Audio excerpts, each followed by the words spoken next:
Hello and welcome to episode 9 of season 21-22 of Across the Park podcast. Myself, Ian Mills, and Gary Judge are the Blue Boys this week, going head-to-head in a good old-fashioned tag team match against Terry McGivern and Phil Roberts for the Reds. Anyone who's still with us on YouTube, thank you so much. I've had lots of emails, lots of comments. We are trying to build this YouTube show almost from scratch, despite us being around for 3 years. So if you've got any comments, any questions for the show, things you want us to do differently for YouTube, show ideas, by all means, get them over to us at team@acrosstheparkpodcast.co.uk. And for our loyal podcast listeners, a peek behind the curtain. We're so happy our numbers haven't dropped podcast-wise. We thought that we might have a little bit of people leaving the podcast to come to YouTube. That's not been the case. So thank you so much for all of our loyal podcast listeners for keeping us in your Bluetooth, your headphones, on your runs, or whatever you're taking us. We're going to get right in to some news that happened last week. Newcastle United are now the richest club in the world. They dwarf anybody else in comparison. There's been a lot of talk over, where the money's coming from. Is it dirty money? Let's just keep it at they are now absolutely minted. Judgy, start with you. For us, we're not stupid enough to say that, Liverpool will be more affected by it because it's going to be us at first, isn't it? They're going to go into the market for players that we would have went into. Are you quite worried by that? Not necessarily, no. We've seen that money doesn't necessarily buy you success. I've already seen a lot of the players that they're linked with, and they are those players that are kind of on the cusp of some of the top clubs, maybe not getting game time, maybe potential. The type of money that there's going to be bands about for players like that is already ridiculous. And, the pressure that brings to players who are coming into clubs like that when they've got massive price tags, brings its own problems. The first job they've got to do, they've got to get a manager who's going to be able to deal with that level of money, that level of pressure. Who's going to be able to attract some of the names that maybe they're linked with as well. So there's a lot to do, isn't there? I think the fruit of all that work is probably going to take 2 or 3 years, isn't it, to really, pay dividends, if you like.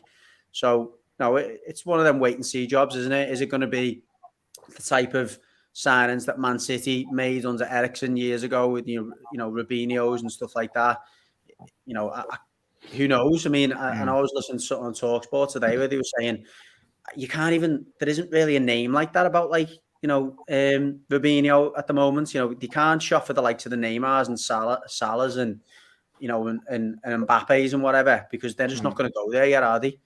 But who's the next level down? We took a punt on James Rodriguez and he didn't really do anything. So it's tough to really see who's going to make that big impact that they're going to need, isn't it? Without them just getting slightly better Premier League players. Yeah. Do you know what? For me, they're the worst team, apart from Liverpool, for this to happen to. I hate Newcastle. They're just an arrogant bunch of fans who've got one club in the city. They haven't even won a Sports Payser Cup. You know what I mean? And they think they're absolutely massive. I'm dreading it. But look, Terry and Phil, who started off there by saying we're quite honest, me and Judgy on this podcast, that it probably might not affect you. But in 2008, you were miles apart from Manchester City as well. So are you looking at this as a potential problem for you guys? A big amount of money coming into another team in the Premier League? Well, do you want me to go first or do you want to go first, Phil? One, two. For me, mate, we've shown we can compete regardless. We look at how we've competed with City over the last couple of years. When other fans might say Liverpool have spent a lot of money, but not on any sort of net basis. We haven't. It's what we've achieved has been ridiculous in terms of the actual expenditure. So, if we can do that with City's money and compete toe to toe with them and win Champions League and win the league and stuff, it's just another club to deal with, isn't it? And as long as we can keep, I think Jurgen Klopp's obviously a major part of that. If Klopp sticks to a timetable and leaves, then maybe it's a different question. But right now, if we can keep Klopp and we can keep the way the club is run, then I feel we can compete regardless, to be honest. It's what you were saying there, Teddy. I was driving along thinking about this before, actually, and I was thinking, Newcastle aren't going to be a threat next season, and probably not the season after. But just as they're probably starting to put a serious squad together is when Klopp's anticipated to leave 2024. It's another club in the mix, isn't it? And I was thinking, well, I've said on this podcast before, I don't want that type of ownership at Liverpool. It means more the way we do it. But then I was thinking, I wonder over time whether all the Premiership teams are going to get bought out in this manner. And then, like, if everyone else was doing it, then you might as well be in the. You've got to be in the mix. How many teams are owned on that basis now? You've kind of got a Chelsea, a City, United, Newcastle. Everton aren't far behind, are they, in terms of big money in Usmanov? So, you know, at some point, do Liverpool have to join the party? I mean, FSG, they're not at that level, are they? No, I think there may come a time where FSG say, well, we're not at that level and we're happy with, you know, the return we can make if we sell the club. And then, you know, it may pass into other hands and it may end up that we end up with, you know, some of this same sort of thing. I wouldn't really be too keen, to be honest. I've said it in the past, you know, it's very, very dangerous. You get these new owners and they come with the money and you think, oh, it's all roses, you know, we're just going to be instantly competitive and change everything. It's a very, very tough, long timeline. You know, even City, it took them a long time to get it right now where it's a humming model. You know, they went through Shinawatra, who bought them out and they got loads of money. You know, he was spending loads and then they've had to have another buyout before they've sort of arrived at the right sort of model. It's not going to be an overnight thing for Newcastle. You know, they need to get a manager, you've got to get a squad, you've got to get all of the infrastructure, the training, the scouting. You know, other clubs are so far ahead of them, I imagine, in terms of analytics and, you know, all that type of thing in terms of the professionalising. But it'll be many years, I think, before they can turn it round. And they've then got the other issue of the way you attract players just has to come down to money in a lot of instances, because, you know, the best players in the world, if we're being honest, they want to live in like the cosmopolitan cities, don't they? And although Newcastle's a great city and Liverpool's a great city, it's just not the same pull for them, the foreign players, as a London or even a Manchester maybe. Or so, you know, it's a multifaceted problem and it's not going to be an overnight thing. I'm not really looking at it thinking all of a sudden Newcastle are going to be up our arse, like causing us issues. I can see why Millsy's saying it's maybe short term a bit more of an issue for Everton, because they'll obviously have to step over the middle sort of echelons of the league to get towards the top, and that's where Everton have been, you know, the last couple of seasons. So yeah, it's one to keep an eye on, isn't it? But it's certainly not. I don't see it as you get an owner with tons of money and automatically you are up there, because, you know, I don't mean this as a dig, but, you know, Everton got a billionaire owner, and you thought, let's be honest, you probably thought you'd be up there a lot more than you have been. And what's he spent? 500 million. Yeah. So, you know, it's not a panacea. Is it? Money doesn't solve all the issues. So we'll see what happens. Do you know what? I think we're a blessing for Newcastle in that they can look at that and go, look what Everton done. Everton fans, you know, 5 years ago, the anti-blueprint. I mean, Everton went and bought what seemed to be good Premier League players, Michael Keane, Gylfi Sigurdsson, your Morgan Schneiderlin, and just got it completely wrong. I think that's the model maybe Newcastle will look at and say, we don't do it that way. But fingers crossed he hired Ronald Koeman anyway, just for the laugh. That would be boss. But look, there's plenty to come on the show. On the show, we're going to talk about the Watford Liverpool game, Everton versus West Ham. We've got This Week in History. We've got some social media questions as well. And Phil is going to, as always, turn into Roy Walker and bring a little game that we hope you join in with as well. Boys, I do want to ask you about the boxing before we do. It's me this week, Mills. Is it? Sorry. All right, okay. Spent an hour prepping this. Past the baton. I'm looking forward to this one. I might stand a chance. A fellow Blue being a quizmaster for me might stand a chance. But I want to ask you about the boxing, boys. It was a big week in the city. Before we do that, you'll notice if you're watching on YouTube, something which is covering my enormous muscles are two sponsor logos. One is VIR Wear Clothing. If you go to wearclothing.com and quote ATP20 in a checkout, you'll get 20% off. And as always, Camper Kings as well. camperkings.co.uk. If you're looking to get away for the weekend or you know, anywhere in the UK in a camper van, an amazing camper van, go over to camperkings.co.uk, quote across the park. Not only do you get free insurance, they'll chuck in a bottle of bubbly for you as well. Look, we talked about the boxing there. Do you want to start off, Judgy, with someone who you know personally? What, one of the Smith brothers, Liam Smith, was there on Saturday night fighting Anthony Fowler. The card before that was really good as well, wasn't it? Yeah, it was a stack card. Brilliant. I mean, I was meant to be going, to be honest, and I was hungover on the day, so I ended up passing me ticket on to one of the lads. But yeah, brilliant card and some excellent fights before the main event. I mean, I told the lads, you know, before it to have a look out for Luke Willis. He's he hadn't fought for 2 years leading up to this fight, but ridiculous talent, and he worked so hard in his camp to get into good shape for it. And he got the win, which should get him a decent deal with Matchroom now. I'm hoping, because he deserves it. Again, I think he'll be around that lightweight division for a while now, and hopefully he'll bring another title, another world title to this city. The Cheeseman fight was brilliant, which was just before the main event as well. Him and Williamson went toe to toe in, honestly, one of the best domestic fights I've seen in a while. So if anyone hasn't seen that, check it out. And the main event didn't disappoint either. Fowler turns up. All credit to him.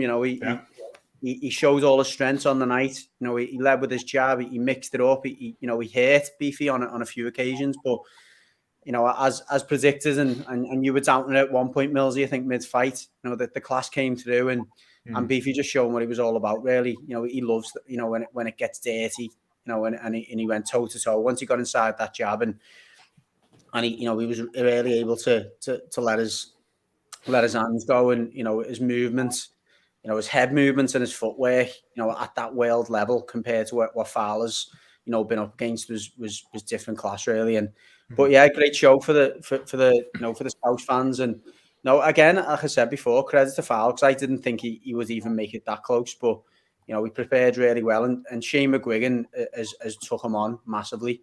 Shows the value of a top coach in the sport. So great weekends of sport, which just was bossed to have a round when the international break was on. Yeah. Nothing worse, is there? But I was really looking forward. Are Everton not massive international football fans anymore? No. Oh yeah, the bit of international football anti-England fans are turned up again. Well, I think Andorra was a bit of a it was like a 23 stick before us, wasn't it? They're all massive games, aren't they? It wasn't even a friendly; it was a proper game. On a plastic pitch, so we're not interested in that. Scouse, not English. Look all that. In fact, the main reason was we didn't have anyone playing, does he? Not interested when there's no Everton players in there. No, absolutely. Yeah, just before we do move on to the footy, a massive fight, Phil. I know you stayed up with your bowl of crunching up cornflakes to watch Tyson Fury do once again what he said he was going to do and done before to Deontay Wilder. Lots of possibilities now as to where both men can go next. What do you make of that scenario and that fight? Well, the fight was one for the ages, wasn't it? Of all the great heavyweight fights, Ali Frazier, Ali Foreman, for all of them, it was up there with that. There was, 3 knockdowns in the fight, was there? I don't even remember there was that many, but yeah, brilliant fight, drama, men getting up off the floor. Deontay Wilder gained so much respect in defeat. He probably doesn't realise it yet, but what he done was he showed the heart. I thought he was done round 2 or 3, like absolutely gassed. And so I think he gained a lot in defeat there, because people are saying he's not on Fury's level. He's a joke of a heavyweight, he's a joke of a world champion and all that. I think people actually saw a bit in him and the underdog and what fighting is actually all about. It's only a fight when there's something to fight against, and he did that as valiantly as he could for as long as he could until the class told. So it was a great fight. No losers, I don't think. I honestly don't think there was any losers. I think Wilder's never been better thought of than he is right now. And I think going forward, there's a lot of exciting things out there. Dillian Whyte has been waiting far too long for a title shot at the WBC. They've put him on the back burner for a long time. He's in the picture now. I think it's only right that he gets his shot against Fury, whilst Joshua and Usyk are doing their thing with the rematch rather than just sitting out. We'd all like to see, I think. I wouldn't like to see the rematch. I'd like to see Wilder fight Joshua and Usyk fight Fury straight away, and then take it from there. But as he can go on all he wants. On this, I love Dillian Whyte. I agree with him. I think he deserves a shot, but there's never been a division. I know Terry said it a few times. There's never been a division that's called out for like a proper tournament, as there. Get all like the top 8 or the top 6 ranked boxers in there, and they all face each other, because there would be value in every one of them fights. And I think there'll be some shocks in there as well. Yeah. Fair enough. Terry, just to close out, go back to what Judge you said, a great fight night on Saturday at the old Echo Arena, M&S, and then obviously Tyson Fury. Do you want to close out with your thoughts on the boxing at the weekends? Yeah, no, the lads have covered it. Echoed my sentiments really. In both instances, it's always great for the city to see fighters from this city fighting, on big bills and big cards and stuff like that. And the Echo was always rocking and rolling whenever a local fighter. So to have two on the bill, it was great. Great occasion for the city. And then obviously the fight itself with Fury and Wilder was, as Phil said, one for the ages. It was an absolute brilliant fight, wasn't it? So much drama, so much going on. And I think he's right. I think Fury cemented his position and his reputation and legacy, and at the same time, Wilder's enhanced his, even in defeat. Although I am still a little bit disappointed the way Wilder always seems to revert to excuses and problems with the gloves and all this sort of nonsense. It's like he's done enough in the ring to sort of, to make people think, we know you're a warrior, we know you fought hard and all that. Don't sort of cheapen it with, bitterness or whatever. Just accept you're being beat by the better man twice. Do you know what I mean? So it's almost just move on and get on with it and get on it. In them defeats, it shouldn't mean that his career at the skids or anything. As Judgy said and Phil have said, there's lots of good fights out there for Wilder now as well. Exciting fights that the fans want to see, that will sort of endear him to them fans if he gets in and gets on with it. So yeah, it was a great night of boxing. Really, really good and good to see the heavyweight division.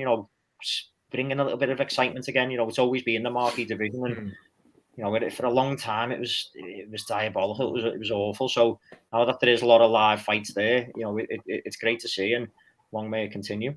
Yeah, definitely. For me, move on as well. Oh, go on, sorry.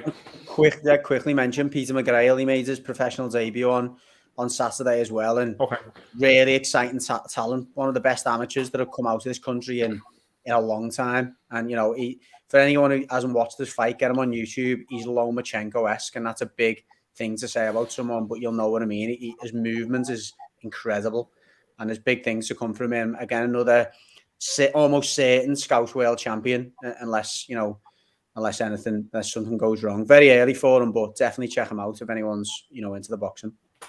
Okay, boss, let's move on to the footy. We're going to cover or preview Watford v Liverpool, which is the first game from the two clubs on Saturday. We're going to end the show with the Everton versus West Ham preview. And in the middle, Judge is going to turn into Roy Walker. Like I said at the start, we've got This Week in History, some social media as well. But Phil, are you looking at Saturday as a free hit, an easy one? Watford aren't are they? You're going to go there and win about 8-0? That's what you'd love me to say, isn't it? And then I would. Slip up. Look, they're not a great team this season. A few years ago, I used to think they were like loads of big players. They sort of had a way of playing and that they were a problem. But last few seasons, they've kind of slipped off that. I mean, they haven't started great this season. They're languishing sort of 15th place. They've been beat by some poor teams, but they have got some good players. The only time I've watched them, I can't remember who it was, but they played really well. And Sarr was involved. I think he scored one and set one up. And they got Sissoko in the middle, haven't they, which is a great sign, and he's a good player. They've got problems in the team, but yeah, they're not great. Like in terms of the performances they've been putting in of late, no great shape, and they shouldn't be anything for Liverpool to worry about if we're serious about winning this title. Yeah, the one spanner in the work, Terry, is the new manager, Claudio Ranieri's in, so you don't know what you're going to get, that new bounce. Yeah, I mean, there's always obviously a threat. A new manager come in and everyone wants to perform to sort of, show themselves in the best light and get in the manager's favour from early. So, you do often get a response from like a new manager coming in, and it's interesting coming back from the international break. It's going to be against us. That is his, I think it will be his first game, won't it? So it'll be interesting to see. As Phil said, there's a couple of players in there that have got potential to cause problems. Obviously, I'm a big fan of Sarr. I think he's a really, really good player. I was looking at him and thinking Liverpool might be in the mixer for him. And obviously, I'm not sure what the situation is with Trent and stuff, but we've had to move players around and to accommodate Trent's absence in the last, against City and stuff. So it'd be interesting to see what we do, and probably talk about that in the sec, Phil, in terms of the lineup. But as Phil said, we've got these irons and going for this league. These are the types of teams that we just need to be putting away. No fuss, going away from home to Watford and hopefully just doing the business, getting 3 points, getting back, no injuries. We move on to the next game. So, that's obviously the ideal in terms of what I want to see. Obviously, I'd love us to go run riot, but what matters most is that we get the win, and I don't really care how we get it. But I think, we should be more than capable of getting all 3 points there. I think Watford have only won 2 games this season, and every other team that's got even anything about them that they came up against, they haven't really been able to do anything against them. So, I'm looking at it thinking, as Phil said, they're not quite the side that they maybe were a couple of seasons ago, where it's like, they look like they were starting to build like a solid Premier League team. Obviously, that hasn't been the case, and they've had the problems over the last couple of seasons. But, I'm looking at it thinking that we should all be in well with a full strength side, and I think it will be a full strength side that goes out. Just honest, mate, like, I don't know if it's pure coincidence. I think it is actually, but whenever I watch them, he's playing off the right. But can he play left? Can he? Yeah, he can play. He can. He generally does sort of play off the right, but it's obviously they might look at it and think there's a potential. A new manager might come in and say, if they're playing Milner right back, and I've just seen what Phil Foden's done to Milner in the last game, they might think that we can rejig it and shift it round and stuff and see, put him under some pressure and see what it could do. And that's what I mean. I don't, I'm not. It depends what they think we can do in terms of the right back position. If Trent is out, because I think teams will look at what happened. If Milner's going to play right back for us, I think teams will look at that first half against City and think, if we've got someone who's pacey on that flank and we can build overlaps on that side, we can cause Liverpool problems. That first half was an absolute horror show for me in terms of we look so vulnerable. So, like when we've seen it previously where other teams already play on Trent, I think they'd play on Milner even more if you've got the players who could hurt Milner, pace and. You know what? Yeah, I agree. But I'm not sure it's necessarily just like about a player playing on the left for them, because Crystal Palace had Zaha and he's got bags of pace and a good player, but Milner had him in the pocket. I think it was the kind of the overlaps that City were. Yeah, that's what I said, the overloads, yeah. The volume of the pressure and the volume, and I don't think Watford. I don't care who they play out there. I don't think they're necessarily going to bring that to us.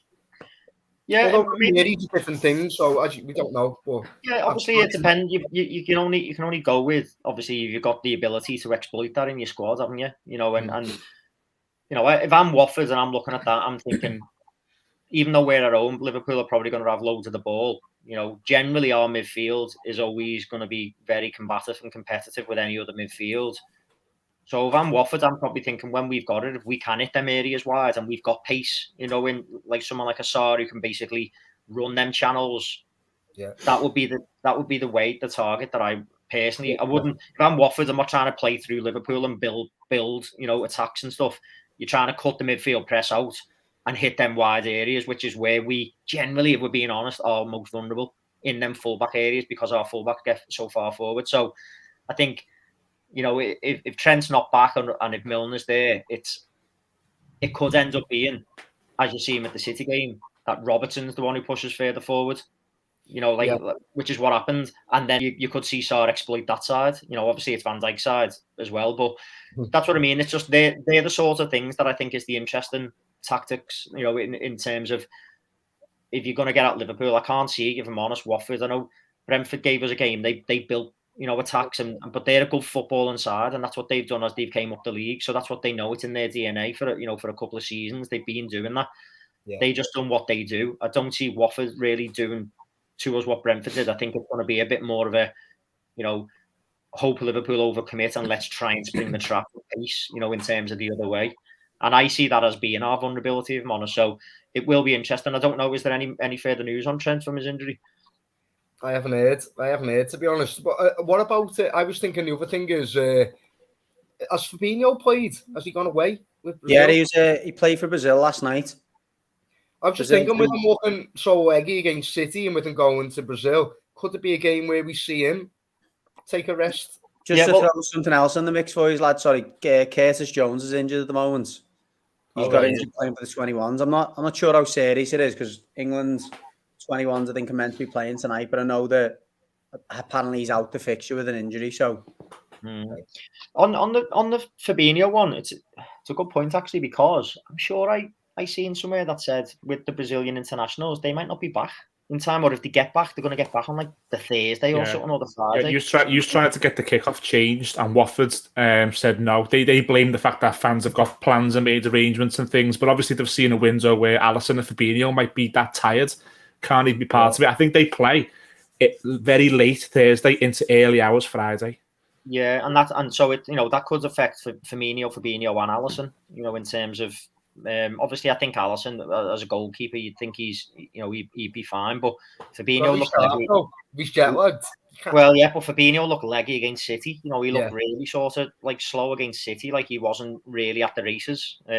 So be an interesting one to see how that impacts him as well. When I can't see how Fabinho plays in that fixture. Like Millsy said, their game is at 1:30 Friday morning, and you play 12:30 Saturday lunchtime. It's just not going to happen, is it? Yeah. So you might as well say that he's out the game, Fabinho. In which case, what midfield, particularly with Curtis Jones, and obviously we know Harvey Elliott's out, and he started the season. Thiago fully back.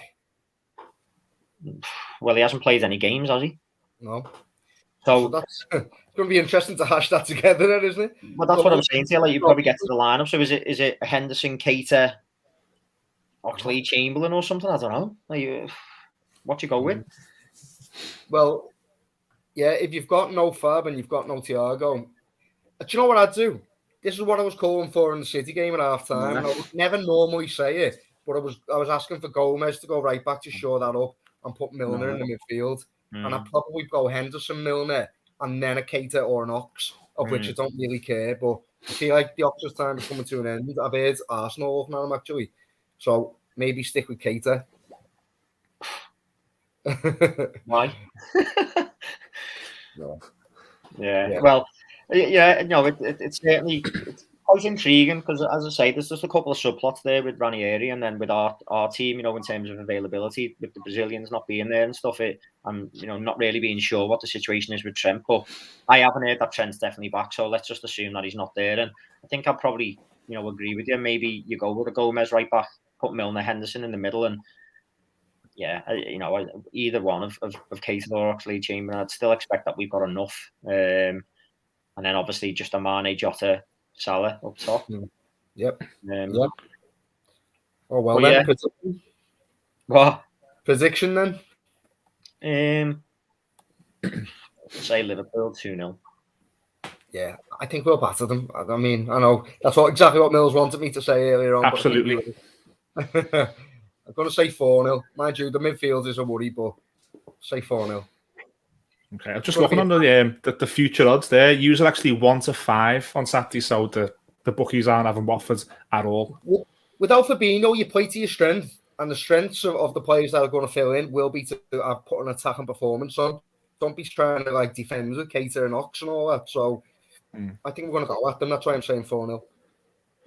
Okay, Sam, Judgy, we'll cover the Everton game at the end of the show, like we said. We're going to have a little bit of a sandwich at the minute, a break in between the reviews and the previews of the football. We're going to try a little new format and separate them a little bit. But Phil, an old school feature that we always have, and listeners, podcast listeners, and even some YouTube listeners last week have sent us some questions. So we've got some social media that you've got for us. Social media, yeah. Okay, got me just there. Wasn't prepped for that. Phil, absolutely not prepared. By the way, we were going to this week in history first there. The good thing about YouTube is you can see Phil's face trying to buy time because he's not prepared as usual. Nice day today, isn't it? I've got a split screen going on today with my got left hand side of my screen showing all me higher or lower. That's just bought you some time, Phil. Go on. Nice one. So yeah, we've got this one in from Pete Oliver, who wants to speak about Seamus Coleman. He says he's 33 today. Can the Blues talk about how good he's been for us? Gets unwarranted flack due to his fitness record these days, but he's been nothing short of fantastic for Everton. Yeah, well, I mean, what more can you say? The song says it all, doesn't it? £60,000. There can't be in Premier League history a better buy in terms of value for money, in terms of how many games he's played for us, and what he's given back to the club on and off the pitch. Brilliant player, brilliant guy. In general, he's nothing short of incredible. And yeah, he does get a bit of flack, and I think it's just the fact that he sets a standard so high in terms of when he burst onto the scene and being that exciting, marauding fullback and keeping that up and constantly improving his defending year on year. He's become renowned for being so strong 1v1 against the best wingers and best forwards that the Premier League's had to offer. So yeah, it's but for how well he's done over the years, and for me, how he's just developed his game and how hard he must have worked on the training pitch to do that, to make up for the years he lost. You know, he didn't play academy football. He played, you know, kind of amateur non-league football over in Ireland, and didn't play to anywhere near the standard that our young players play to growing up. So he has a lot to make up technically, but he's just, you know, he's used the tools he has, and, you know, what a great lesson for any young footballer in terms of how you can develop yourself and play at the very highest level. Yeah, definitely. I mean, for me, he's one of those players that I said last week or 2 weeks on the show, you just got a connection to them and you don't know why. And for me, that sums football up, where you don't know why you've got the connection to someone. But for me, he may as well be a Scouser and Evertonian, because you look at the derby last season at Anfield, what it meant to him to win at Everton. I'm sure every Evertonian who watched that would have said it had been so long coming, and you could see on the pitch he was emotionally drained. Getting that victory at Anfield as the Everton captain meant so much to him. You've seen numerous times where, unfortunately, you know, he's not fit enough anymore to play 38 games, and I think sometimes there is a little bit of, you know, unfair flack at every transfer window. We do say that we want to sign a right back. I wouldn't say that's necessarily anything against Seamus Coleman. He's just, Judge, you summed it up for me there. He had such high standards. And for me, if you go back to maybe Moyes' last season and Martinez's first, when you had Coleman and Baines either side, it was unbelievable. Yeah, it was. Yeah, he gave us everything. But yeah, I don't think we can say much more than that. Obviously, one more thing we can say, and it's that without James Coleman, there will be no Across the Park podcast. So we've all got very true. To where the first argument come from. and that's the levels that he reached, and you know, yeah, credit to him. Right, okay. This one's from Nick, and he wants thoughts from both sides. So I'll go to you first, Terry. Just want a score out of 10 for the season so far for Liverpool, and then we'll come. Well, I really think I can say much more than probably a 9, to be honest. I mean, you know, when this season started, after I know we finished strongly last season, but the way that one went, you know, we wanted to get back to seeing what we expect from Liverpool, and I think we've seen that. We've seen good football. We've seen some scintillating attack and play. You know, we've been sitting at the top of the league for pretty much from the start. You know, I think that's all we can sort of ask for, really, isn't it? We've made a great start in the Champions League with 2 wins, so yeah, I'm going to give it a 9. Yeah, your mark out of 10 is always relative, I suppose, to what your expectations were, and it could be better. Our defence could be looking a little bit better, I suppose. We could be top of the league, but we're not. But you know, but apart from that, everything you've said, we're sitting top in the Champions League. Football's pretty good, and I'd agree. 9, maybe 8.5. I think maybe the defence is a little bit concerning, but yeah. All right. Blues. I think it's quite a tough question, really, because I don't think a lot of Evertonians at the start of the season were expecting a lot, and they may have got more than they expected. The negativity surrounding that manager coming in was, at times, it was the forefront of what we were all talking about. No one was talking about how well Everton would start playing. It was all, when is that manager going to get sacked? Is it the first bad run?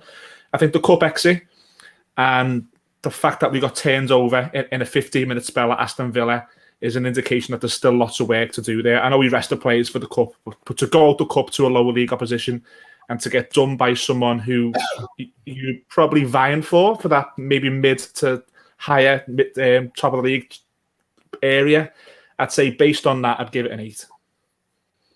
Yeah, Nick's gone with a 9.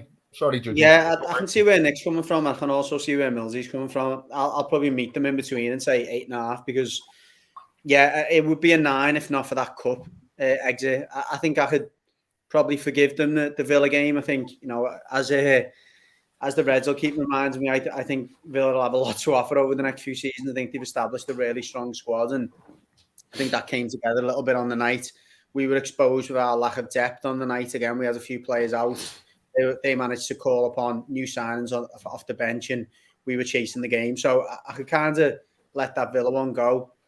I think the cup game probably stops it from being a 9, but you know, as Millsy said before, the expectations at the start of the season were very low, and I think so far, you know, the managers has exceeded them. So yeah, 8.5 for me, but I can't argue with Millsy or Nick. Okay, we've got Pato with a question for the Blues. How weird will it be for the Blues on Sunday to be supporting Rafa Benitez against David Moyes at Goodison Park? Very weird, yeah. Very weird. And because I don't even know. He should get, he should get a good reception, David Moyes. I think, when he went to Man United, it was obviously very frosty for a while, but I think it was a bit like the Rooney response when Rooney first come back, and then Rooney eventually came back, and we got a better reaction or a better response. I would expect the response to be a lot more positive towards Moyes coming back this time, but it will be very strange seeing them in opposite dugouts, and obviously the person you least expect to be in our dugout being there. David Moyes very easily could have been the manager right now, because he could have got the job over the last 2 appointments before this one. So it'll be strange for him. It'll be strange for the fans. But yeah, I hadn't thought about it until that question came in, to be fair, but it is a mad one.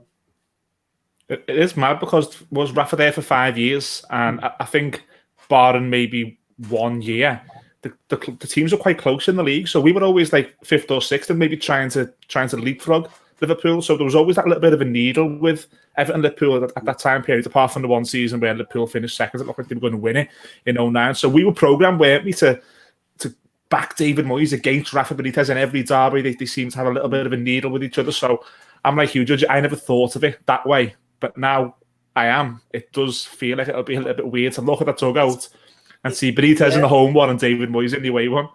It's a really interesting tactical battle, isn't it? We will come back to it in a moment, but it is very interesting.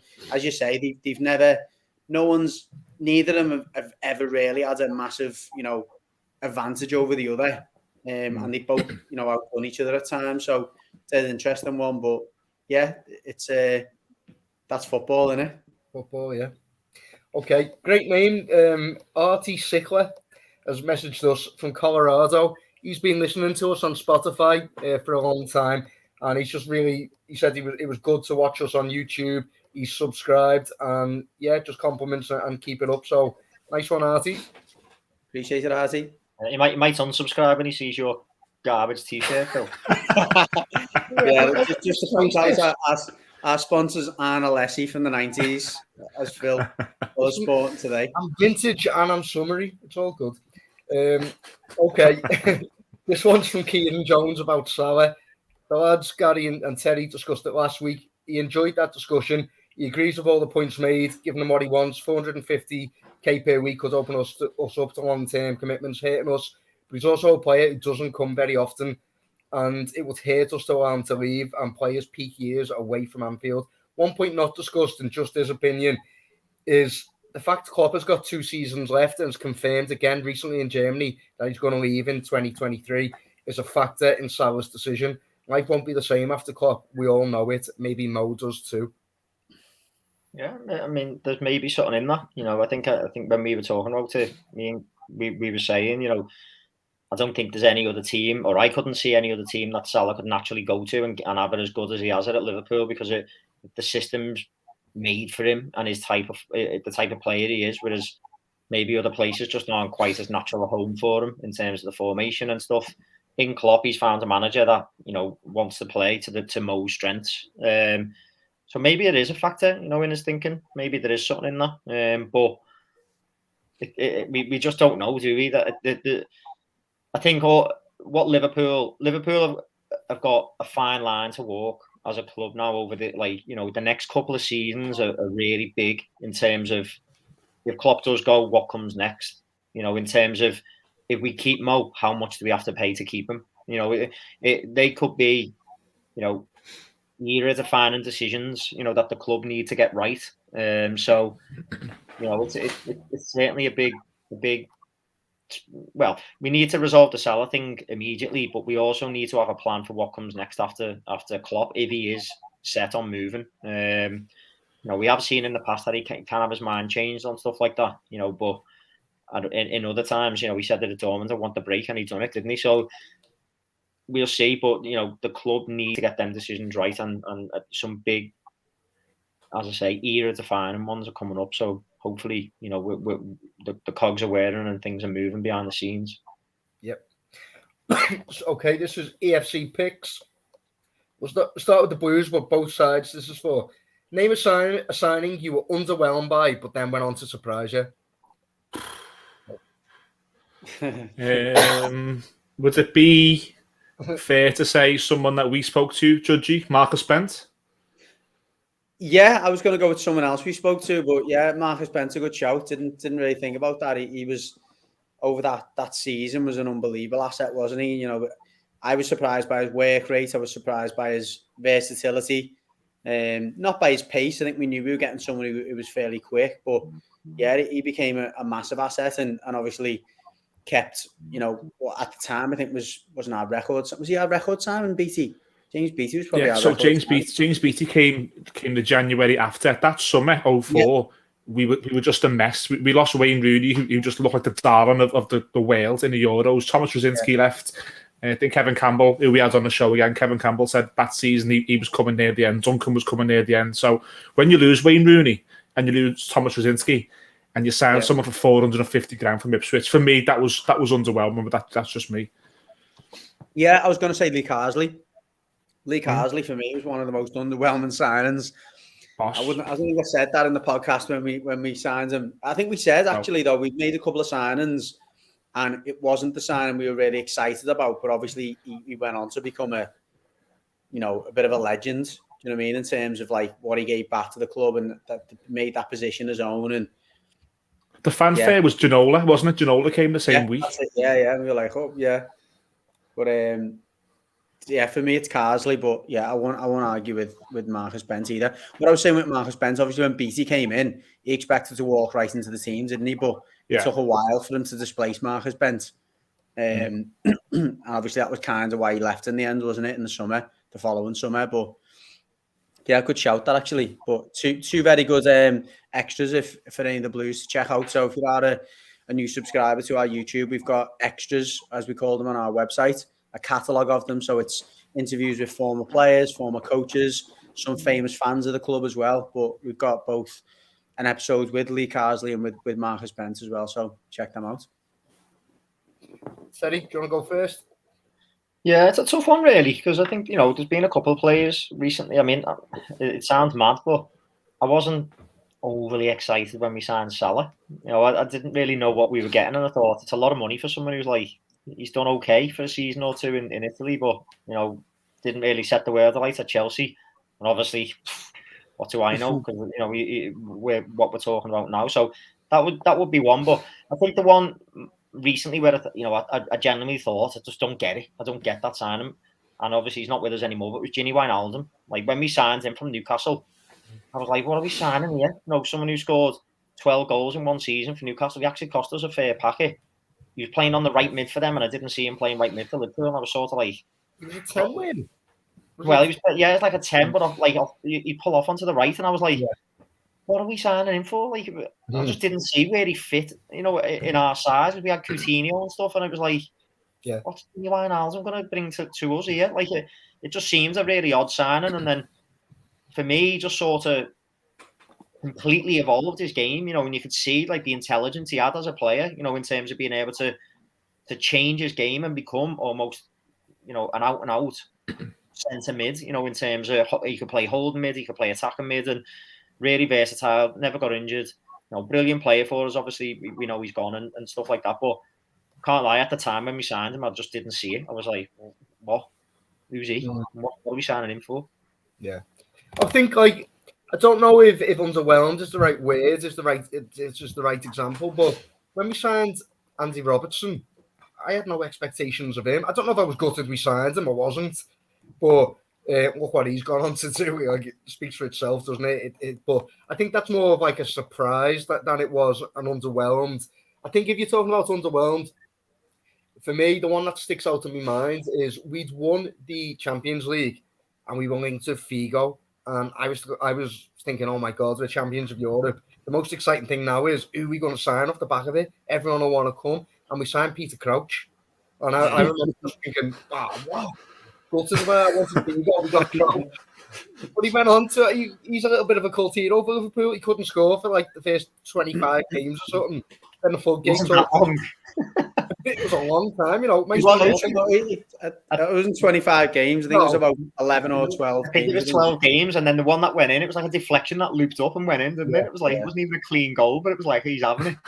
Yeah, absolutely. Yeah. But yeah, and then he went on to be a boss to play for us, didn't he? So Little. It wasn't little, mate. yeah, but little. Okay, right. Sorry, Phil. Before we move on, there was 2 players, and I'm not going to say anything about them. I'm just going to say the names: Tim Cahill and Kevin Campbell. Yeah. As soon as we moved on, I was like, Jesus. Tim Cahill, we signed from Millwall. Kevin Campbell, we signed from Turkey. Proper washed-up striker. Ends up saving the club. And Tim Cahill, again, we don't need to say any more about him, but I had to get them in before we moved on. Fair play. Okay, challenging questions come in from Judgy's wife, Jenny. She's holding Liverpool account. No, she said there's a lack of fund. I don't really understand it. Actually, Judge, you might have to explain it a bit. Lack of fund with women's football, in particular Liverpool FC. So I'm thinking something FA related, or is she no. Liverpool, Yeah, I'll give. I didn't know you were going to actually introduce her as my wife. I thought you were just going to make up like some random person. That sounds. Yeah, so we were. There was no men's footy on this weekend. We're flicking through the Sky channels, and the Manchester derby was on Saturday morning, like Man City and Man United. So we watched it for a bit and whatever. And she's asking questions. She's saying, where are Liverpool in the league? And I said, well, Liverpool aren't in the Premier League. And she was like, what? I said, no, they're not in the Premier League. And she's like, how?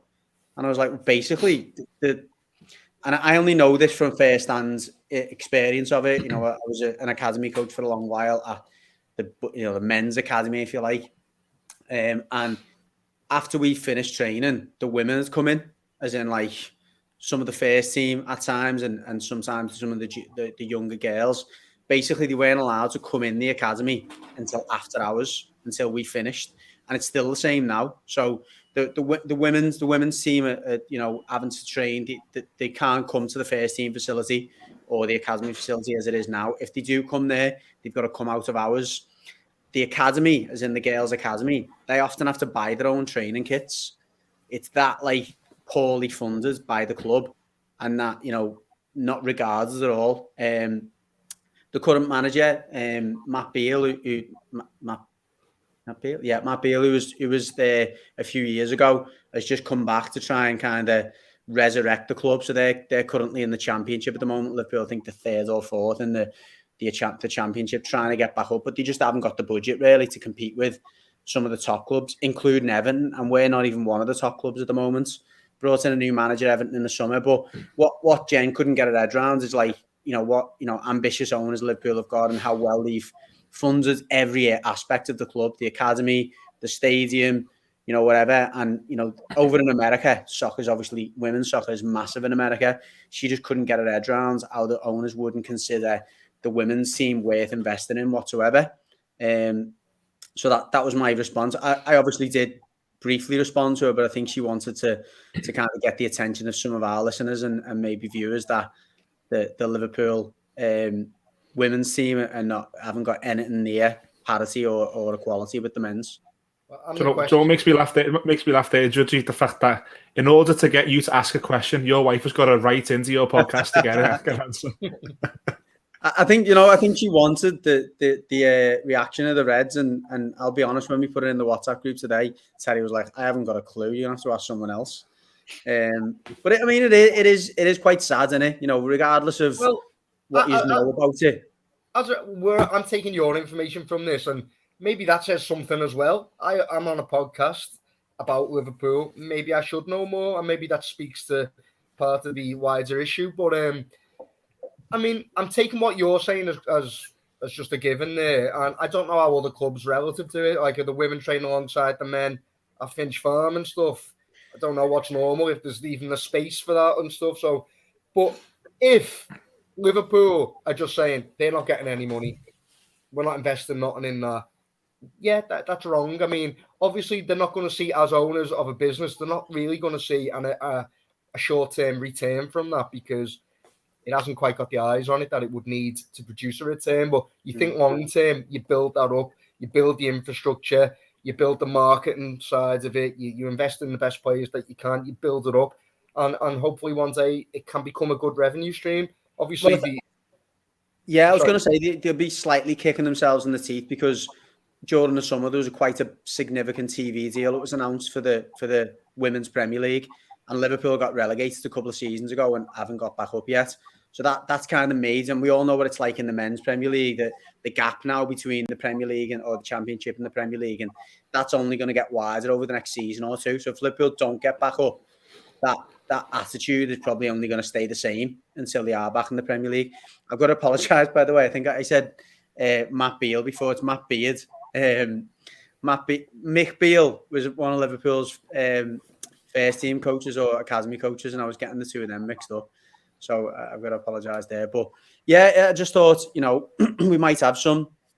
I'm not sure how many female viewers or listeners we've got. I know we've definitely got a few because a few of them messages. 25%. What's that? I think we've got 25%. Well, brilliant. No, that's only when Pricey's on.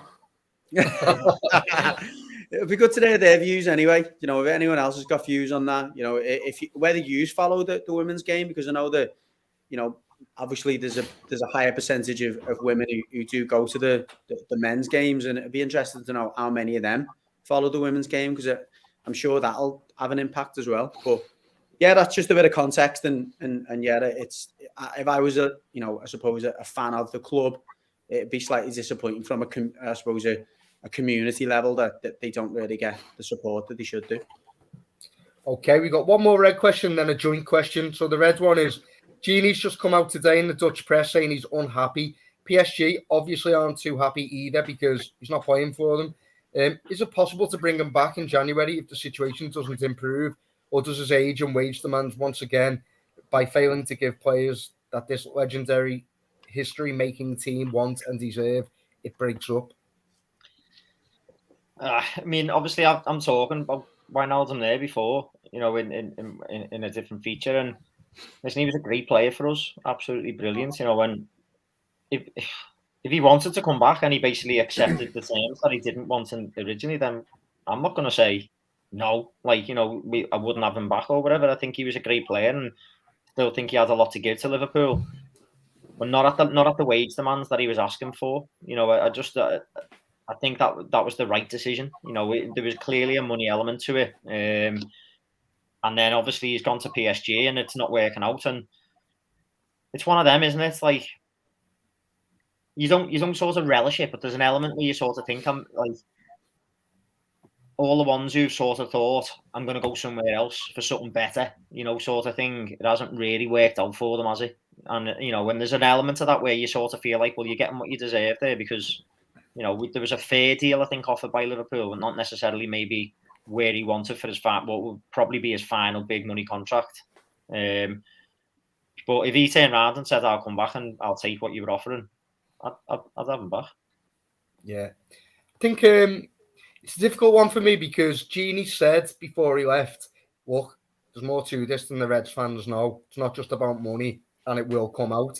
So I'm kind of taking him on at his words on that. I'm thinking, okay, well, let's see what that is. And I'd love to know what the numbers were and things. But so I don't feel like when Owen left, I wanted Owen to fail. When Torres left, I wanted Torres to fail. I wanted Coutinho to fail, all desperate to get out the club. Well, you got what you deserve. Don't feel like that with Gini. And as you said, if there was a deal to be done that made financial sense, of course you bring him back. It feels weird to lose money in 6 months, though, doesn't it? You wouldn't want to lose a lot of money over a 6-month period or something. But well, that's it. It's like, what would you have to pay? That's the thing. How would you let an asset like that walk out the door and then basically go and pay to get him back? I think that's why I think it would never happen. That would just look idiocy in its finest by Liverpool. But if PSG fancy Keita on a free swap deal, see you later. Yeah, I'll have Wijnaldum back in a heartbeat and they can have Keita. Because I'd rather direct them wages to someone who I think can offer something and give something to this side than basically someone that I think is actually taking Liverpool for a ride. Yeah, agreed. Okay. So I was at a night with Dave Goulding, friends of the show, he's released 2 books recently. What's that, sorry? Jeff Goulding, sorry, yeah. Yeah, I went to the book launch with Dave Goulding. Yeah, it was a good night. Got to meet up with some of the old players and stuff. It was a really good night. But I had a good chat with Dave, who I went with at the event, and we discussed this question, and he wants me to put it to the lads at the podcast. So we said, sorry, got a bit of a cough. If you had to choose one or the other, would it be 2 hours in the boozer before the match or 2 hours in the boozer after the match? Also, He also wants to know if we've got any pre-match superstitions. And as a little side note, if you had the choice of any players, past or present, to spend those 2 hours with, who would you choose? So, Millsy, we know what your answer is. Well, I was going to say, me and Judgy are like passing ships on a match day. He stays out, and then comes the game just in time for kickoff. Whereas I go out early, and then I'm gone. Don't even do the instant match reaction. So getting a pint, me and Judgy at the same time, he's more like a night owl, and I'm more like a midday pint owl. So I preferred pre-match, and if I could pick anyone to share a couple of hours with, it would obviously be my favourite player of all time, Duncan Ferguson. Nice. Yeah, I was going to say after myself, but he actually has got a good reason for before. Dave's before. He said defo before the game, the excitement, having seen your mates for a week or more, discussing the possible lineups. Then the lineup comes out and you all talk about it. You're predicting the scorers. You get your bets on. And he said the post-game pint can be ruined by the result as well. Well, definitely beforehand. And I think his reasoning's quite strong. Yeah, it is. But the last thing you just said then is kind of the reason why I like going after the game. Out after the game, it's like forget about it. You want to go the game a lot of the time for me. To see your mates and have a drink and talk about footy and just have a laugh and whatever. If you go for a drink after it, regardless of the results, you can end up having a positive experience from the game. Do you know what I mean? Whereas if you go out before it and don't go after it, literally your day's ruined if you just get beat or whatever. So I don't, like Millsy said, then I'll normally arrive like for a pint or two before it, and then I'll have several after it, and a couple at half time as well. So I enjoy the half-time pints more than most, to be honest. Even though the ale's terrible sometimes. The half-time pints are decent. I completely get that notion about the before thing, but there always, in my house, there's always something going on Saturday morning. Like I have to take my daughter somewhere or whatever. So I'm never out as early as Millsy. Millsy's like a dog out at the trap on a Saturday morning. Actually, bolts out the door. and then he's the same when he leaves the park end after the game, bolts back to his house. Gone. Yeah. For me, I'm after. I'm the same as Judgy, really. It's normally hard for me to get there, like a proper session before the game anyway. Same with kids and stuff. But I take Dave's points on board. It is good, the sort of build up and all that. Like now and again, me and my dad will have one or two before the match, and it is nice. Like you sort of go and you have a couple of pints, but all the other lads and stuff who I have a bevy with after the game, they don't necessarily go out for a pint beforehand. Like everyone gets at the same time. So after the match for me is where it's happening. It's like everyone sort of comes together to talk about the match. We do the instant match reaction. And then as Judgy said, it's like no matter what the result, even if you're proper gutted, it's like, it's gone now. Have a good bevy and you can still have a good night. Have a laugh with the lads and stuff. And you're seeing the other results coming through, the later kickoff and stuff like that. There's always... I prefer the afters me as opposed to the pre-match because you just can't really. The other thing, you can't really have a proper bevy before the match because in the game you're either half chopped or for me, I've been in out the toilet every 2 minutes. I'd be like, can get past there. So it's got to be after for me. Yeah, I agree with the after, and it's a bit like I'm always half open for a proper night out as well. I'm always seeing a couple of nights will turn into as well. That's the only problem with it, isn't it? Yeah. A bit too messy. Yeah. Dave's got a routine where he goes home and his wife has got the dinner ready and then he gets a bottle of wine and all that. He's got his match day ritual. But lucky man there. You need to tell us how he sorts that. Dave, how have you got it trained like that? Well, what about the player you'd like to spend the 2 hours with? Oh, yeah. Me? Yeah. Go ahead, Mitch. Do you know what? I'm obviously the Duncan one is. I'm gonna go Tommy Gravison. I'd love to take Tommy Gravison the match. That'd be class. Tommy Gravison for 2 hours before the game would just be gold. I'd definitely turn up early for that. I don't know really. I don't really give that too much thought. I think Carragher's obviously probably be great fun, for a bevy. If he's in the mood, obviously we know he's liked a drink in the past. From all the stories, I think from we've heard, like me and Judgy have heard a few. Dietmar Hamanza, a bit of a character, probably would have been a good one. Dave's answer, the Kaiser. How can you go against? So Can't choose anyone else.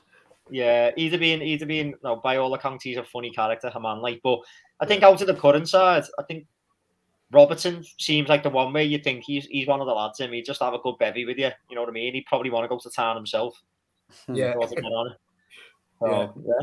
Yeah, that's second. I think Milner's meant to be like that as well. Like, and he got that joke reputation of being boring, but I think he's anything but. I think he's no chance of going out for a pint with James Milner. No, he's not getting on the ale, like, is he? 36, he's the fittest man at the club. He doesn't drink at all. And I'm not having it that he's like Mr. Charismatic either. Proper stoic Yorkshireman. Right, that's it for the social media. It was good on this week, wasn't it? No, it's good. I've just got one more question for Judgy. So, Judgy, when you were talking earlier about the women's game, you said something happened 2 years ago. What was it? Something happened 2 years ago. To Liverpool. Oh, they got relegated. There you go. Moving on to this week in history. Our sound is so good, you saucy man. You've got me all excited saying that. Moving on to this week in history. This is a feature that whoever's on the podcast, we always have a little WhatsApp with each other and see any moments that stood out in the past that we can maybe have some experiences with. We can talk about. Myself and Judgy were mates back in Allsop High School. We were aged 12, 1997. We're going way back in that time machine. To the Merseyside derby. Yes, to be honest, Millsy. Didn't really like it. Thanks, Judge. Sounds like what you say to me on a normal night out. So 1997. That's why, yeah. That's why I don't get an invite to the post-match pint. We're not mates, apparently. So 97, Judge, we were 12 at the height of fandom, really, at that age, really. So Merseyside derby comes around. We are languishing in what always seemed to be those bottom places in the 90s. I think Liverpool were playing really well. Michael Owen was the darling of the media.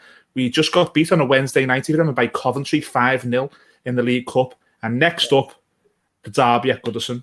But we turn them over. The sun is shining, 2-0. A friend of the show, Danny Cadamarti, who we've done an extra with, available on acrossthepodcast.co.uk.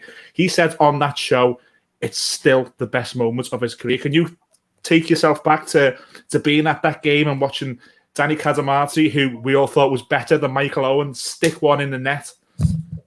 Yeah. I mean, I do remember we really steamed into them that day. You know, they did have a decent side, some flair plays, if you will, and it was that time in the 90s when you knew you could really get amongst Liverpool and unsettle them. You know what I mean? He has a lot of those players who like to pass the ball, and we knew no other way but to really go and get amongst them and kick them off the pitch. But yeah, I remember the goal where he puts Cavani on his backside, cuts inside, and I think if I remember correctly as well, he'd made an half decent start to his career at Cavani and was doing okay. And after that, the wheels just completely came off for him. And he was, he wasn't amazing, do you know what I mean? But he was half rated. Yeah, I don't think anyone ever thought he's going to be class or whatever. He came in and I think he's done okay at first, but I think fans were starting to cotton on that he probably wasn't up to much. Yeah, I think Cadamarti certainly cottons onto him that day, but yeah, great finish. And it was one of them. Like, we had quite a few of the young strikers who popped up during the 90s, didn't we? Michael Branch and Phil Jevons, and Cadamarti scoring that goal obviously really, lifted his profile, didn't he? And, I know we said on the podcast with him, it was almost the worst thing that, to a certain extent, that could have happened as well, even though it was a great moment for him that he looked back fondly on. It really raised the expectation very high. But that day in general, brilliant day, and, great to get one over them, and what a goal as well. Well, and you said there that we'd always go to battle with Liverpool, and just some names who were on that team sheet that day: Neville Southall, Dave Watson, Gary Speed, Graham Stewart, and Big Duncan Ferguson. Proper derby players, them, aren't they? Yeah, absolutely. So that is the blue this week in history. Myself and Judgy rolling the time machine way back to 1997, when friend of the show Danny Cadamarti scored for Everton, and a Neil Ruddock own goal as well. Absolutely hilarious. Everton 2, Liverpool 0, October 1997. Reds, what have you got for us? Yeah, not as fun as a topic as yours at all. Me and Terry were actually, I would say, mates loosely in school. October 2001, lowest sixth. Well, I was kind of popular and he wasn't, so he used to cling on my coattails around school. Reverse that. Still doing it now. Dragging a dead weight round having him as a mate. No, but on the 13th of October 2001, during half-time in a game against Leeds, Gerard Houllier had his heart attack and he was taken ill, admitted to Broad Green Hospital, and Thompson, went on to take over, didn't he? So, what are your memories from the time, Terry? It was. Yeah, I mean, it was one of them. Like, obviously, we heard the news, and it was a it was a bit harrowing, wasn't it? Because you're sort of like, wow, it's like really serious. This, like when you manage it, like in a game, and when that happens, and obviously you don't know what to think, do you? Sort of like, you're sort of shocked. And I remember that when the news came out, and then it was all like, you're getting updates, and you're not knowing. He went straight into surgery, didn't he? I think he had like 10 hours of surgery or something proper major, didn't he? He had a heart bypass, I think, but you heard the next day that he'd done all right in the surgery and stuff like that, and he was up talking and stuff. And then I think the next games after that, you started to hear that he was still on the phone, like speaking to the players before games, giving instruction, having influence on the team and stuff. But in his absence, Phil Thompson did well, didn't he? In the whole. Yeah, well, exactly. I mean, obviously Thompson was like his assistant, and then he sort of took over as interim manager. And I don't think anyone really knew what we were going to get, with Thompson in charge. But he actually did do really well in that spell covering. It was. I think we went on to finish second. Was it the season we finished second under Houllier? I think we finished second that season. It was like probably the best finish that we had was when it was like the combo with the two. So we had Houllier until obviously he took ill, and then Thompson took over, and then Houllier came back. March, yeah, so it was like an interesting period in the history of the club where you sort of we didn't know what to expect. Thompson took over, and he did do really well. Obviously, I can't remember whether it was when he was interim manager that he had the spat with Fowler, or whether that had already happened. No, well, Fowler left in January, so obviously it was the 13th of October that Houllier went into hospital. So, as you say, it was around that time, wasn't it? Leading into the Christmas period. And obviously that was obviously a major milestone in the history of the club as well. It's one of its like most popular and most loved sons sort of leaving the club, and it really was like a really interesting time. And obviously we see, when you see then the Houllier, he got himself fit, he got himself well, and then he came back, and that was like quite touching, wasn't it, as well? Like quite emotional when he sort of came back and regained it. First game back was against Roma, and they had Totti. They had some great players. Who was the boss Argentinian striker? They had Totti, Batistuta, Walter Samuel, and all that, and we battered them because on his first game back, sort of done it for him. Yeah, so it was it was obviously, God rest his soul, Houllier. Like absolutely key part of obviously the renaissance of Liverpool Football Club in the early 2000s, and that was it was a very sort of harrowing time when we thought we might lose him, but obviously he did come back and regain the hot seat, and in the interim, as you say, Phil Thompson, he took over as interim manager, and we had a great little spell, and it is one of them sort of interesting chapters, I suppose, in the history of the club. So yeah. Okay, anyone out there who's got any ideas that they want us to cover, any important memories for them, games or moments, get in touch at team@acrosstheparkpodcast.co.uk, or Twitter and Instagram is @acrosstheparkpc. We always do This Week in History, so anything you guys want us to talk about, please let us know. Judgy, are you ready to assist me in beating the Reds? A little few clues on WhatsApp or something? It's actually a different. I mean, we're doing higher all over this week, so for the benefit of our new viewers or listeners, it's I'll give you one statistic, and then the rest of the crew will have to, or the rest of the team will have to decide whether the other statistic is higher or lower than the other. What I've done this week is I've gone for Liverpool players whose first name begin with the letter S. So there's quite a few Steves in there, as you can imagine. Everton players, I've gone for P's. So what I'm going to do is I'm going to give you a number of goals that one of the S's, so we'll start with Liverpool, has scored in their career. And then I'll give you another S, and you have to tell me whether that second S has scored, has got higher or lower goals to their Liverpool CV. Does that make sense? Yeah. Yep. So we'll start with, so Millsy, it'll go to you first because the Reds will end up just giving you the answer and you'll just copy them probably, and it'll end up being a soggy draw or whatever. So the first one I'm going to give you is Steve Finnan, between 2003 and 2008, managed 1 goal for Liverpool in his time at Liverpool. Did Steve Harkness was Steve Harkness higher or lower than that? I feel like I should know that because he's been on the show, hasn't he, Steve Harkness? And I'm thinking that if he hadn't scored a goal, would it have been talked about? But he didn't play a lot, did he? He wasn't someone who played a lot. I think Steve Finnan probably scored less goals than Steve Harkness. So I'll say Steve Harkness scored more. What, you say Steve Finnan scored less, but Steve Harkness is more? So you're saying Steve Harkness scored more than 1 goal for Liverpool? Yeah. Yeah, go on. Okay. I actually think it is a 0, isn't it, T? Good question. I can't actually remember from the podcast. He did play a decent number of games, like. He did. He played 139 games in the end. Yeah, I think he did score though, if I remember rightly. I remember him talking about nearly scoring. I feel like I remember that conversation, you know. And how he nearly Come on, hurry up. We've got quite a to get through here. Come on. I think it's higher, Phil. Terry's got a better memory than me. Go on. I'm going to say higher. He's both scored a point there. He got 3 goals in his Liverpool career.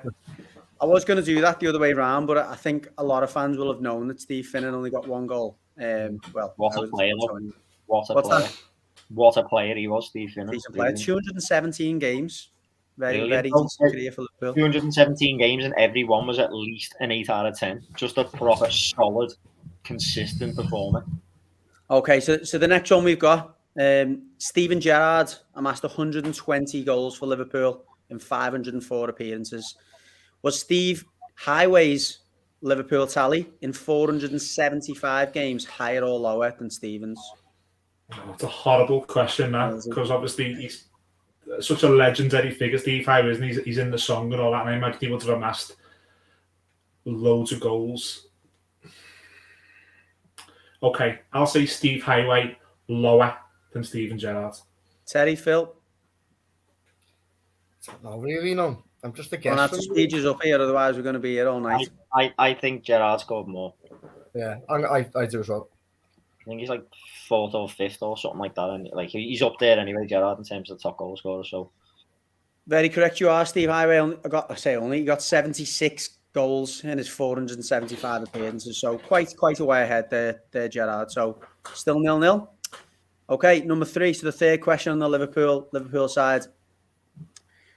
Steve Nicol, between 1981 and 1994, amassed 46 goals in his 468 appearances. Was Steve McManaman's goal tally higher or lower than 46, Millsy?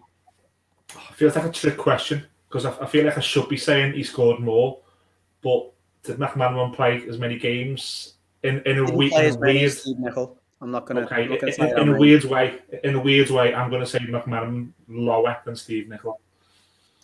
Terry, Phil? Oh, God. What was the number? 46? 46 Steve Nicol got. Is this Prem, Judgy?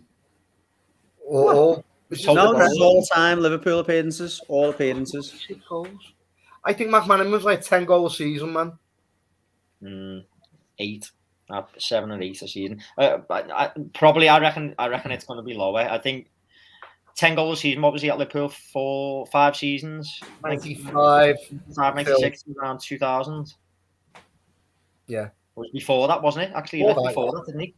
Did play a little bit before that. Didn't play as many appearances in his early years, but yeah, 95 was his. He was at his best, man. He was like Coca-Cola Cup final against Bolton and stuff. Lower. Okay. Steve McManaman got 66 Liverpool goals, 20 more than Steve Nicol. Oh, did you both get that wrong then? Yeah. We're still 0-0. Okay, number 4 then. These are very interesting characters. So Steve Staunton. I haven't got the years he played for Liverpool, but he scored 7 goals in his time at Liverpool. But was Stiginga Bjornaby's Liverpool goal tally higher or lower than Steve Staunton's? On the basis Staunton was there twice, I'll say Staunton. So Inga Bjornaby is lower than Staunton, I'd say. Okay. Is this the last question? By the way, Stiginga Bjornaby had played more games than Steve Staunton as well. Not much in, about 40 more games. Sorry, is this the last question for the Liverpool ones? No, there's one more after this, 5 each. What do you reckon, Phil? I'm going to go lower, and that's just trying to read judgy, to be honest. Like he tried to steer us off then by saying he played 4 games, so if he tried to lean us towards higher, doing that. I think it's lower. So there's no knowledge of Stiginga Bjornaby's goal tally in there, just my question. Well, he had a good left foot. He scored in goals, though. Fullback, weren't he?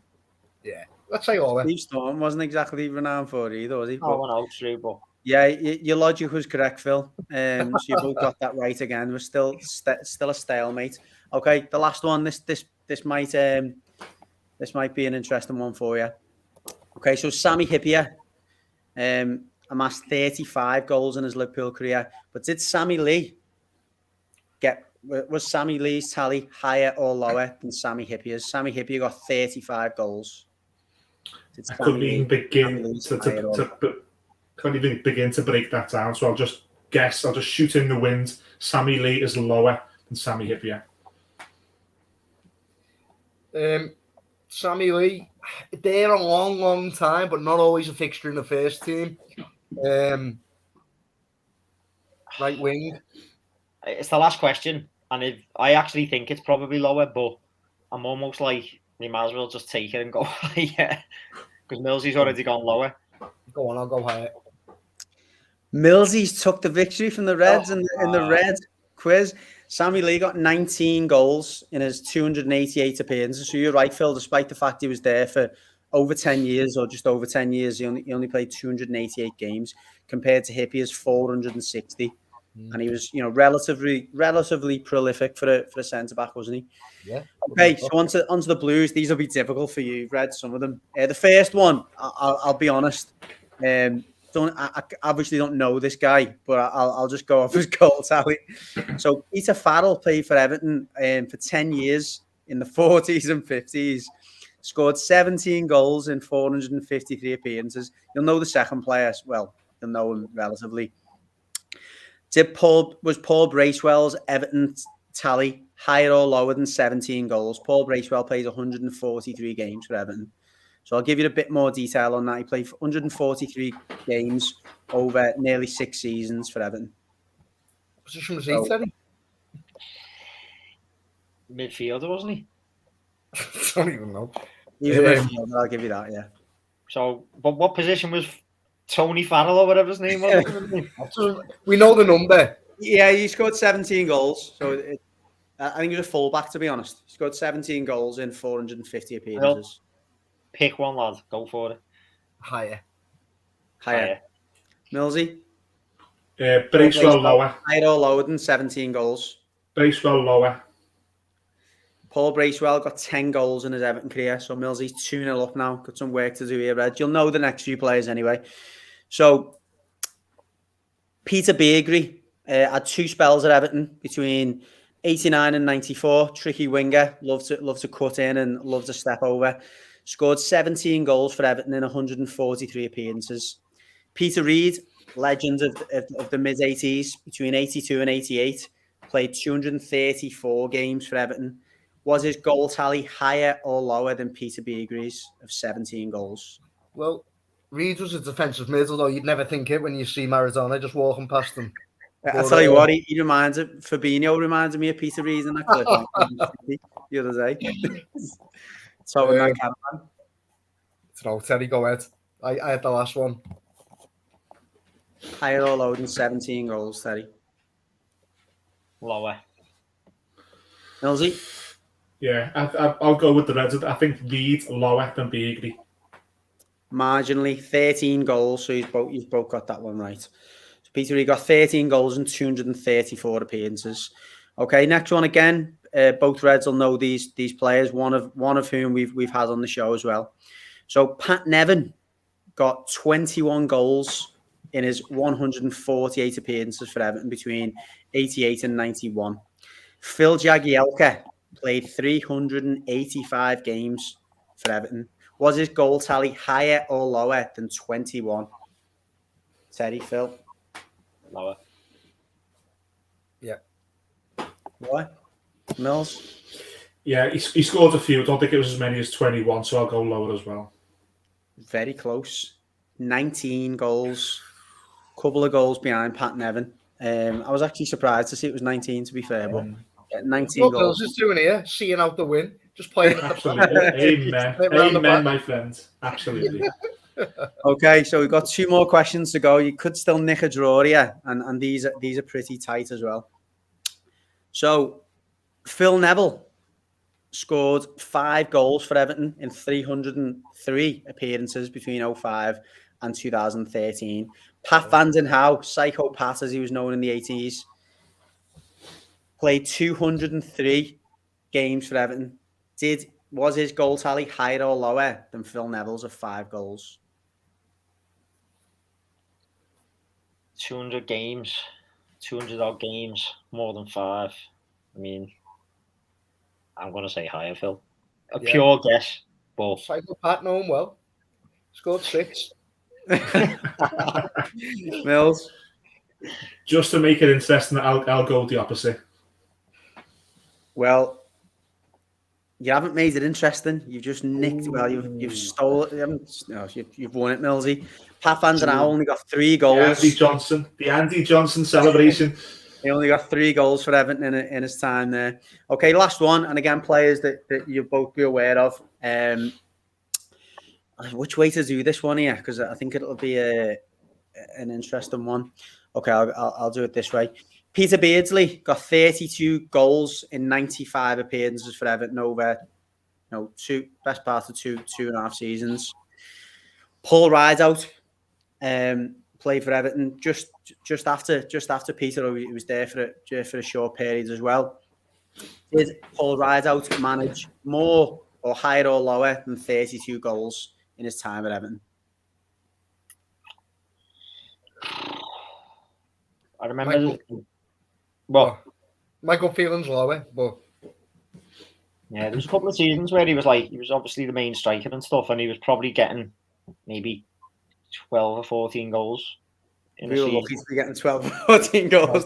He's up there for an Everton striker, Teddy. 8 or 9.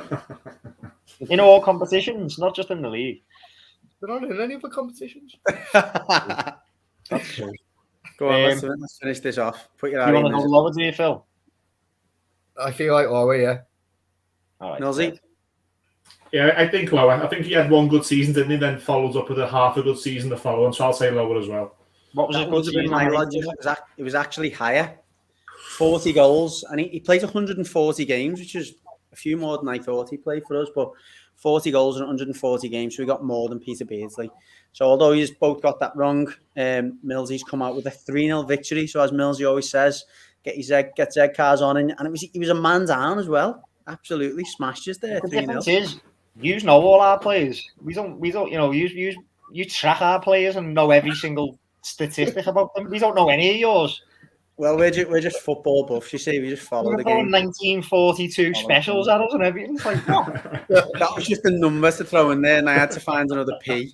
I went with the S's first because I thought, I know you've had loads of them, and I just picked a random list, and I was like, oh my God, I've got 9 players and he's one more. Remember that fella who got done on Who Wants to Be a Millionaire because he was looking in the audience and his family giving him little winks and nods and signals. Fancy that going on there. Yeah. Such a sore loser. My signals, you drew one out to me. Sore losers. But listen, Judge, you've got a few minutes left of the show. I hope we're not sore losers on Sunday. West Ham at home. Look, 3 players for me. If the 50 come back in, Chambers Coleman comes in, Richarlison comes back in, and Dominic Calvert-Lewin comes back in. Is that the same for you? 100%, yeah. I'm really hoping that at least 2 of them are available, and if I had a preference of 2 of them, it'd be the 2 forwards. As much as we've gone on about Seamus earlier on in the show with that question, Godfrey's done really well at right back, and I don't think we'll miss him as much as we'd miss the two forward players up there. But again, who did he come in for? Rondon comes out for Calvert-Lewin, but it'd be unfortunate for the other forwards to make way for Richarlison. You've got Gray, you've got Townsend, both have been massively influential over the last few weeks. You would expect one of them to come out, or would you? You put Townsend into that central role where he's feeling a bit more comfortable, and have Gray and Richarlison either side. It just starts to sound quite tasty, doesn't it? I just go what they played before the injuries hit us, where Gray's got a bit of a free role. We've got Townsend and Richarlison more disciplines with Calvert-Lewin. But can you imagine a fume if Rondon starts on Sunday and them two are on the bench? Oh my God, yeah. You know what? That's proper Rafa as well. He'll do something like that and you'll be like, he used to do mad stuff like that with us. Like we go to West Brom away and you think, these are crap, and let's go for it. And then we play 3 defensive mids and you're like, what are we doing here? You're just like, what? Rafa behaviour. Well, do you know what, Judge? You mentioned there about Ben Godfrey. That the issue with Godfrey might be that we need him at left back because of Luca Dean. He's got a slight hamstring injury away with France. So sometimes those things don't heal in days. They can take weeks. So maybe Ben Godfrey's needed left back. Yeah. I hope not. I mean, I think that's in a weird way, it's a bigger loss because you've then got a right-sided player playing left back. He's done a great job there last season, but you still want to see deliveries coming in from both sides, and particularly if we've got Calvert-Lewin back in the side as well, he does rely on that on the service from set pieces as well as anything else, as much as anything else. Sorry, so yeah, I hope that's not as serious as that. I don't think it is, to be honest. I think it's a bit of a, I think he's cried off a little bit, to be honest. He didn't get played in the game the day before that, and it was just mad for him to have pulled up with an hamstring injury when he was subbed and didn't get used.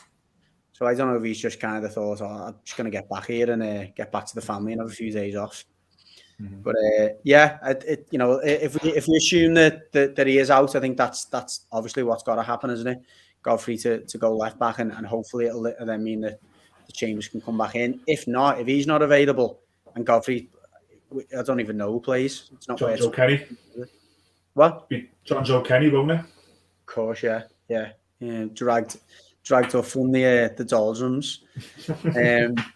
But yeah, it's as we touched on a little bit before, it's going to be an interesting, I suppose, tactical battle. Does Moyes come in and just go at us, because they've had a decent enough start to the season. They obviously had a setback against West Brom against Brentford just before the break, losing at home there. But I don't think there's any shame in that. They've had a good start.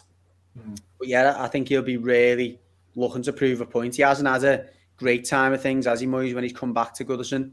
Hasn't had too many good results with the sides he's been with, so he'll be itching to try and prove a point. And as we said before, they've got a bit of history, haven't they? Yeah, absolutely. And I think as well, me and you, we know David Moyes, and David Moyes is going to see Everton as a direct rival to his West Ham team. And we've seen that David Moyes would not necessarily go to the top 4, but he'd certainly go to his direct rivals. When Man City were around 6 or 7, we had some great results at White Hart Lane. He always went at his rivals, and he went to win. So I think that's a good point you made there. I think it'll be a really good game on Sunday, really good game.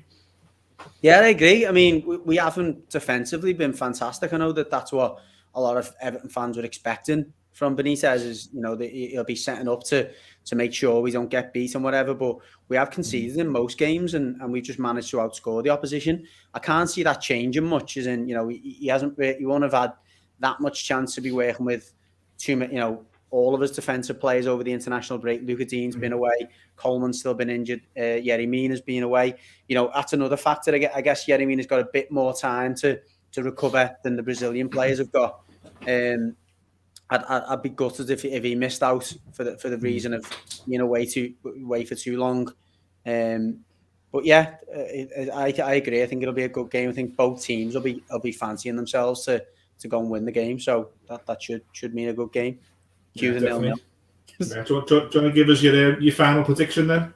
Yeah, I'm going to go with 2-1 for that reason. I think both teams will get on the score sheet. I'm open with one or two of those forward players back on the side. We might just have the edge over them, and and hopefully Benitez can see us through a single goal victory.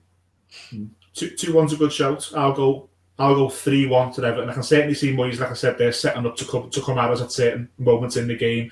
They've got threatening players. I can see West Ham scoring, but if we have our full attacking players out, I think the form that they're in, and even Calvert-Lewin was 3-3. Don't forget before he got injured, so the form that they're in, minus maybe the Richarlison, but he's due a goal as well. I think there's goals for us on Sunday.